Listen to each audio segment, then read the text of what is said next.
നമസ്കാരം. പുതിയ വീഡിയോയിലേക്ക് ഏവർക്കും സ്വാഗതം. അഡ്വക്കേറ്റ് ജിസ്മോളുടെയും കുഞ്ഞുങ്ങളുടെയും മരണം എത്രമാത്രം വേദനാജനകമായിരുന്നു എന്ന് ഈ ദിവസങ്ങളിൽ മനസ്സിലൂടെ കടന്നു പോവുകയാണ്. ഇന്നലെ അവരെ അടക്കം ചെയ്യുകയുണ്ടായി. എങ്കിലും അത് സ്വന്തം ഇടവകയിൽ തന്നെ അടക്കാൻ കഴിഞ്ഞതിൽ അത്രത്തോളം സമാധാനം. കാരണം ഭർത്താവിൻ്റെ വീട്ടുകാർക്കും വേണ്ടാത്ത സ്ഥലത്തു നിന്നും ഉത്തരവാദിത്വത്തോടുകൂടി സ്വന്തം ഇടവകയിൽ ഇടക്കാൻ കഴിഞ്ഞല്ലോ. അതുകൊണ്ട് തന്നെ ജിസ്മോളും മക്കളും നീതി കിട്ടുമെന്നുള്ള പ്രതീക്ഷയിൽ തന്നെയാണ്. അവരുടെ കേസിന് വേണ്ടിയിട്ട് പിതാവും സഹോദരനും സഹോദരിയുമൊക്കെ ആവുന്നത്ര തങ്ങളാൽ കഴിയുന്ന അറിഞ്ഞ കാര്യങ്ങളൊക്കെ വെളിപ്പെടുത്തിക്കൊണ്ടിരിക്കുകയാണ്. തന്നെയുമല്ല, ചുറ്റുമുള്ള ആളുകളിൽ നിന്ന് ഇപ്പോഴാണ് പല വിവരങ്ങളായിട്ട് പുറത്തു വരുന്നത്. ജിസ്മോളുടെ മാനസികമായിട്ട് ഉണ്ടായിരുന്ന പീഡനങ്ങൾക്കപ്പുറമായിട്ട് ശാരീരികമായിട്ട് ഒരു അഡ്വക്കേറ്റിനെ ശാരീരികമായിട്ട് ഇത്രമാത്രം ഉപദ്രവിച്ച് അത് സഹിച്ചുകൊണ്ട് ആ ഭവനത്തിൽ കഴിഞ്ഞിരുന്നു എന്ന് പറയുന്നത് തന്നെ എന്ത് നീതി നിഷേധമാണെന്ന് ഓർക്കേണ്ടതാണ്. പ്രതികരിക്കാൻ തക്ക എല്ലാവിധ സോഴ്സസ് ഉണ്ടായിട്ട് പോലും എന്തുകൊണ്ടാണ് ജിസ്മോൾ പ്രതികരിക്കാതിരുന്നത്?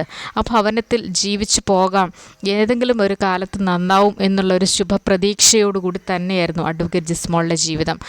എല്ലാവർക്കും സന്തോഷം പകർന്നു കൊടുക്കുന്ന, പോസിറ്റീവ് എനർജി കൊടുക്കുന്ന ഒരു വ്യക്തി തന്നെയായിരുന്നു ജിസ്മോൾ. അതുകൊണ്ട് ജിസ്മോൾ പ്രതീക്ഷിച്ചിരുന്നു ഇന്നല്ലെങ്കിൽ നാളെ ശരിയാവുമെന്ന്. ഇത് തന്നെയാണ് മിക്ക ഭവനങ്ങളിലും സ്ത്രീകളുടെ പ്രതീക്ഷകൾ. ഇന്നല്ലെങ്കിൽ നാളെ ശരിയാവും. എന്ന് ശരിയാവാൻ ഒരിക്കലും ശരിയാവില്ല. കാരണം ഭർത്താവിൻ്റെ വീട്ടുകാരുമൊക്കെ തീരുമാനിച്ച് ഉറപ്പിച്ചിട്ട് തന്നെയാണ് വന്നു കയറുന്ന പെൺകുട്ടിയെ ഇത്രമാത്രം പീഡിപ്പിക്കുന്നത്. അത് ജിസ്മോൾക്ക് നേരിട്ടത് നിറത്തിൻ്റെ പേരിലായിരുന്നു, സാമ്പത്തികത്തിൻ്റെ പേരിലായിരുന്നു. പക്ഷേ ഒന്ന് ഓർത്തു നോക്കിയാൽ ഇത്രയും വിദ്യാഭ്യാസമുള്ള LLM ഒക്കെ പഠിച്ച ഒരു വ്യക്തിയായിരിക്കുമ്പോൾ അത്രയും വിദ്യാഭ്യാസമുള്ള മറ്റുള്ളവരുടെ ഇടയിൽ സ്വീകാര്യതയുള്ള ഒരു പെൺകുട്ടിയെ കിട്ടിയിട്ട് പോലും അതിനെ നല്ല രീതിയിൽ ഈ ഭൂമിയിൽ ജീവിക്കാൻ അനുവദിച്ചില്ല. 2 പെൺകുഞ്ഞുങ്ങളുണ്ടായിട്ട് പോലും തൻ്റെ മകൻ്റെ മക്കളാണെന്ന് പോലും ചിന്തിക്കാതെ ആ അമ്മായിയമ്മയും നാത്തൂനും കൂടി അഡ്വക്കേറ്റ് ജിസ്മോൾ കുഞ്ഞുങ്ങളെയും ഈ ലോകത്തു നിന്നും യാത്രയാക്കി. ദേഹത്തിൽ ഉപദ്രവത്തിൻ്റെ പാടുകളെല്ലാം ഉണ്ടായിരുന്നു.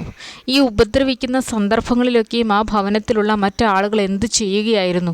അവിടെ ഒരു പണിക്ക് വരുന്ന ഒരു ചേച്ചി ഉണ്ടായിരുന്നു എന്ന് പറയുന്നു. ഇവരെന്തുകൊണ്ട് തങ്ങൾക്കറിയുന്ന കാര്യങ്ങളൊക്കെ പുറത്തോട്ട് പറയുന്നില്ല? അവർക്ക് അവരുടെ ജീവിതമാണ് വലുത്. അല്ലെങ്കിൽ തൊട്ട് അറിയുന്ന സ്വന്തക്കാരോ ബന്ധുക്കളോ ഒന്നും എന്തുകൊണ്ട് ഇത്തരത്തിലുള്ള പീഡനങ്ങളുണ്ടെങ്കിൽ അവരെ രക്ഷിക്കാൻ തയ്യാറാവുന്നില്ല? ഓരോ മനുഷ്യനും ഈ ലോകത്തിൽ അവരുടെ ജീവന് വിലയുള്ളതാണ്. അതുകൊണ്ട് തന്നെയും നമ്മുടെ അടുത്തുള്ള അല്ലെങ്കിൽ നമ്മൾ അറിയുന്ന രീതിയിൽ ഇതുപോലെ മാനസിക ശാരീരിക പീഡനങ്ങൾ അനുഭവിച്ച് മുന്നേറുന്ന ആരെങ്കിലും ഉണ്ടെങ്കിൽ നിയമത്തിന് മുൻപിൽ അവരെ കൊണ്ടുവരണം.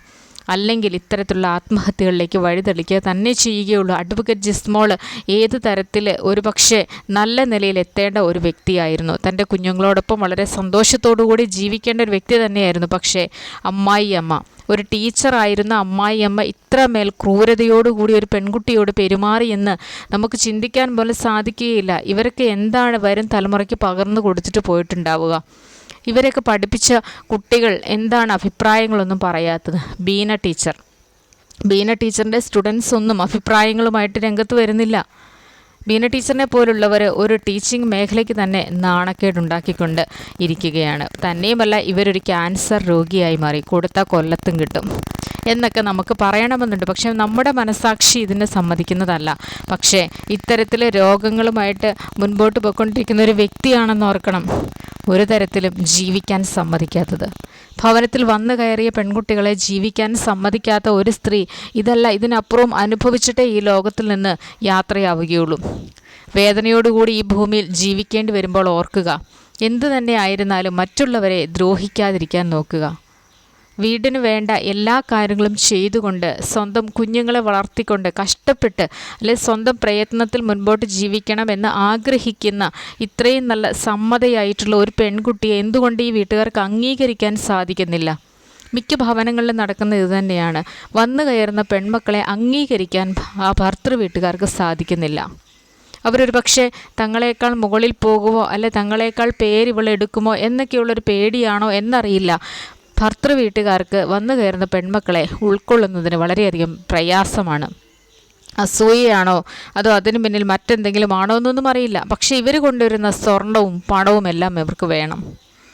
സാമ്പത്തികം വേണം, സ്വർണം വേണം, അവർ കൊണ്ടുവന്നിരിക്കുന്ന എല്ലാം വേണം. ഇനിയും പറ്റുമെങ്കിൽ വീട്ടിൽ നിന്ന് കുറച്ചുകൂടി കാശോ പണമോ സ്വത്തോ ഒക്കെ കിട്ടിയാൽ വളരെ സന്തോഷം.